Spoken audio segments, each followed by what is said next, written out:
ഇന്ന് മരിക്കും എന്ന ആ വചനം വായിച്ച് ഒരു മനുഷ്യൻ ജീവിച്ചാൽ അല്ലാതെ ഈ ഖലഖൽ മൗത്ത് വൽ ഹയാത്ത് പറയുമ്പോൾ പടച്ചോൻ ആദ്യം പറഞ്ഞ മരണവും ജീവിതവും സൃഷ്ടിച്ചു. സോ അത് വായിക്കുന്ന ഓരോ മനുഷ്യനോടും പടച്ചോൻ പറയണ നിന്റെ മരണം സൃഷ്ടിച്ചു. ആ വായിക്കുന്ന മൊമെന്റിൽ probably I can think that എന്റെ മരണം സൃഷ്ടിച്ചു, ഞാൻ ഇന്ന് മരിക്കാം. അപ്പൊ ഇന്ന് മരിക്കും എന്ന ആ വചനം വായിച്ച് ഒരു മനുഷ്യൻ ജീവിച്ചാൽ മനുഷ്യന്റെ ലൈഫ് ഭയങ്കര സക്സസ്ഫുള്ളാ.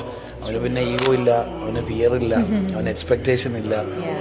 അവന് പിന്നെ ഉള്ളത് കൊടുക്കാൻ കുറെ സ്നേഹവും പറയാൻ കുറെ വാക്കുകളും ചേർത്ത് പിടിക്കാൻ കുറെ മനുഷ്യരും ഒക്കെ അവന്റെ മുന്നിൽ പ്രത്യക്ഷപ്പെടും. അവൻ തേടിയൊന്നും പോണ്ട, അവനെ തേടി വന്നോളും. ആർക്കും പെർഫെക്റ്റ് ആകാൻ പറ്റില്ല, പക്ഷെ പ്രസന്റിൽ നമുക്ക് ജീവിക്കാൻ പറ്റും. We don't know when we are going to dye.